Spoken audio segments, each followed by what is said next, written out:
official. So just because, and I want to be clear, just because I followed the procedure that's laid out in the charter doesn't mean that I'm not a public servant and I don't represent 40,000 people as well.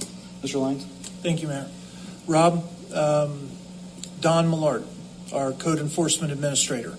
Yes. Did you have a chance to look through the code that he was citing, the violation that he had written up, this constituent?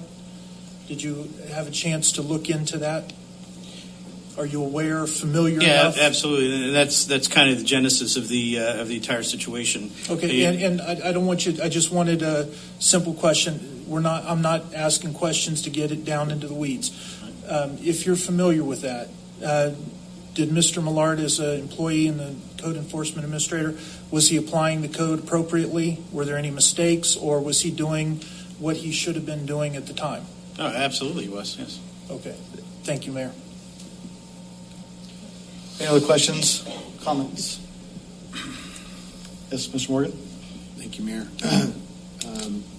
Mr. McDonald, you made a comment earlier that you said it's just one man's opinion regarding what has taken place with these emails. I guess my question for you is, you're not just one man, you're the city law director, right? You are just one man, but in this case, you're the representation for us legally, right? So I'm just one man, but my opinion matters. Yeah, I hope you say that at home too. Yeah. Not a chance. I guess my question is, given the fact that you are the city law director, whether we agree with your opinion or not, at this point, I couldn't find the language. You stated that there's a shall something. The city council that's in section 1308, and which is removal of official, and I'm not advocating for that. It's just that the violation, the charter violation penalty happens to be under 1308 for this violation. It says the mayor and council members shall be removed for cause as provided, blah, blah, blah. That's section A. And section C, the charging official, which in this case would be the mayor, shall give notice of the alleged cause for removal. Later on, council shall hear the determination.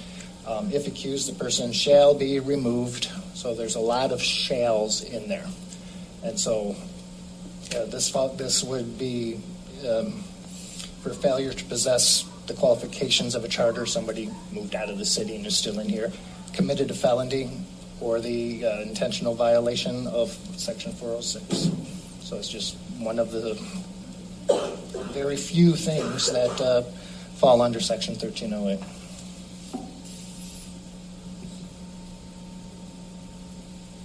Thank you. Any other questions? Any other comments?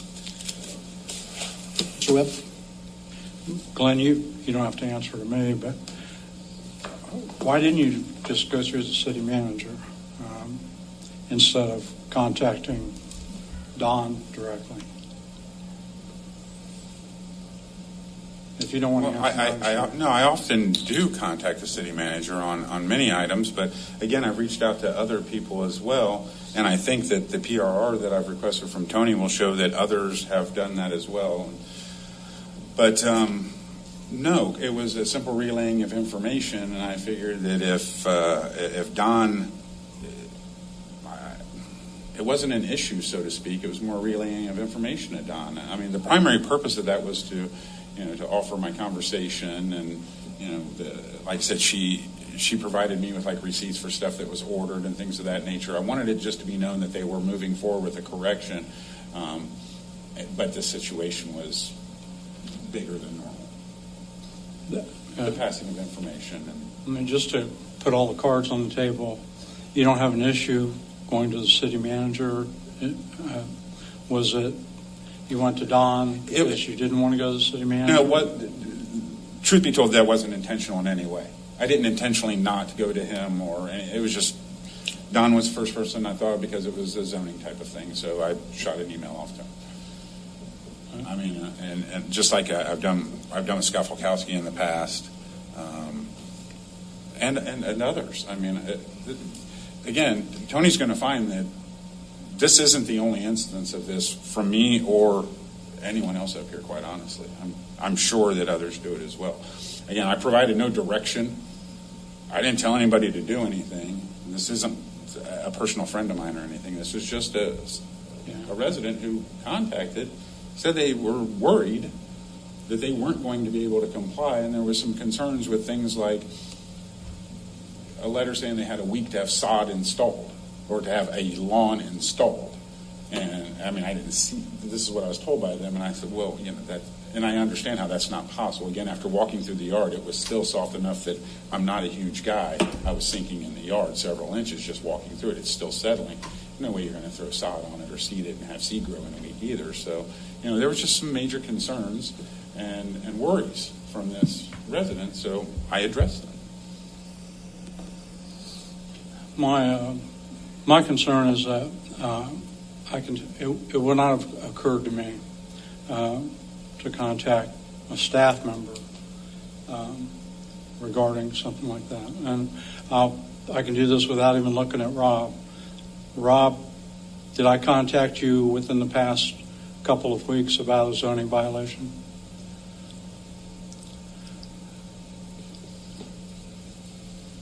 I think so. Sorry. Somebody did about something up on Charles Gate. I contacted That's you your about ward. the trash Yes, that was yes, piled up at the curb. yes. That was already under violation. Yes. Yeah, his response to me was, it's already been written up and it's under violation. The only point I'm bringing up here is it would not have occurred to me to have called Public Works, even though I know Mike Gray. It would not have occurred to me to call Don directly in zoning. I'm the new kid up here, and I know that that's our guy over there that we contact when we have an issue. So that's the only point I want to bring up, that the part of your email that you sent to her that is sticking with me is where you told her, clean up these weeds and do this, and I'll Ask for some leniency.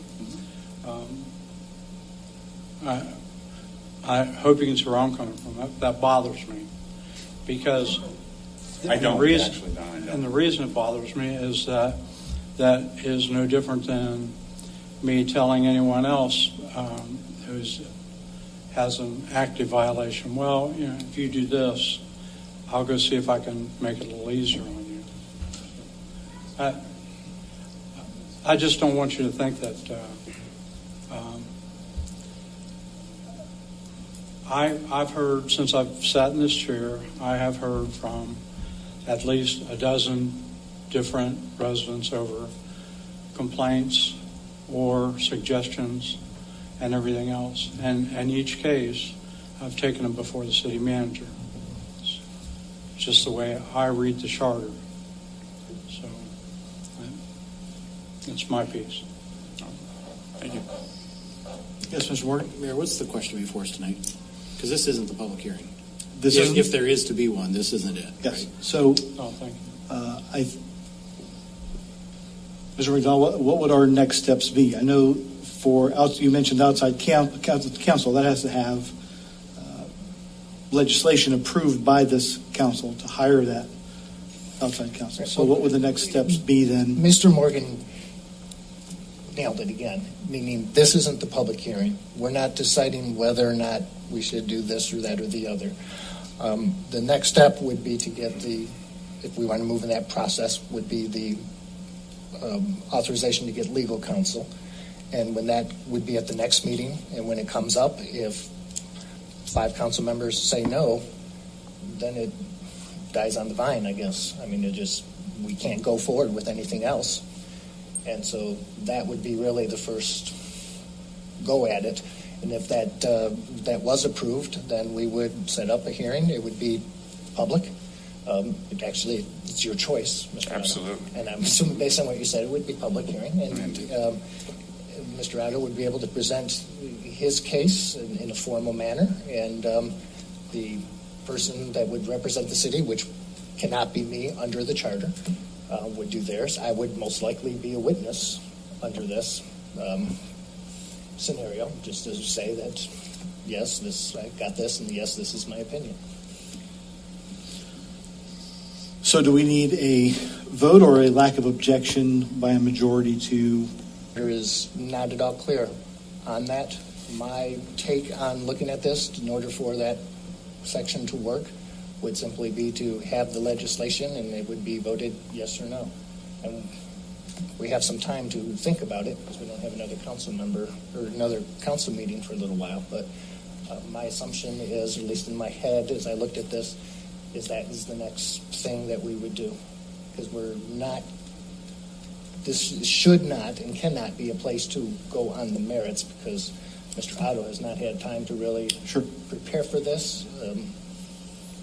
And so we would require a much more formal presentation on this before council makes any type of decision. And even if the council were to approve the appointment of legal counsel, that is still not an indication that council feels that he should be removed, or that council agrees that there was a violation of the charter. Mr. Morgan? Mayor, it seems to me that, I can appreciate the level of, I don't know if confusion is the right word, but confusion on this particular question. It's been a provision of the charter I've heard bantered about ever since previously, and now I've been on council more frankly before than even now. I have been frankly a little surprised in my return at the level of individual conversations and advocacy that seems to happen from individual members of the council. That seems to be a shift from what I was originally accustomed to. Just because I was accustomed to something or not accustomed to something doesn't make it right or wrong. But it does bother me at times, this is my opinion, that it seems that we have individuals of council that take it upon themselves to be what seems to be the spokesperson for the city, whether they perceive that they're doing that or not. I think that's a concern. So I think that, for me, that's the spirit of the question in front of us. But it seems to me, Mayor, the only real question in front of you and in front of this council is you have a law director, whether you like him or not, who has said there's been a violation of the charter. And it seems to me it's kind of hard for us to not take that seriously, even if the outcome of that is to say there's no there. But I don't know how we just ignore, unless you fire the law director and get a new law director with a new opinion. I don't see how we ignore that statement. So I guess I'm trying to kind of draw us back to the question in front of us. I don't see any reason to rush this. I certainly don't see any reason to litigate it tonight either. Sure. But I don't know how as a council we just kind of go, oh, shucks, I guess that one slips. But I think that raises a whole host of questions as we continue in this conversation, if the council continues in the conversation, which is anytime the law director says there's a violation of the charter, does that mean we have a special hearing? But I don't know how we ignore that the one attorney we have believes that the contract between the people and the council has been violated, that we just summarily dismiss that without hearing it all the way through. So I guess that would be my vote, which I don't think we're taking, which is it would seem to me we need to follow through on this and come to some sort of conclusion through the process of that hearing, which it sounds like is what's provided to the council to conclude. So to wrap this up, then my recommendation would be Mr. McDonald prepare legislation for the hiring of outside counsel for the next city council meeting. And then that's where a vote will take place, to either hire that counsel or not. And then once that decision has been made one way or the other, then we will get notice on how we proceed from that point forward. Is that a correct summation of the situation we find ourselves in? Yes, and when I do the legislation, I will have the memo explaining why I came to the conclusion that this is where we're supposed to go with this process, so that it's clear to everybody. Okay. Any other questions or comments? Yes, Mr. Shaw. Thank you, Mr. Mayor. I would also like to ask that Jerry McDonald follow up on my self-made complaint against myself for violating the charter. I did also want to recollecting all the communication I've had just recently.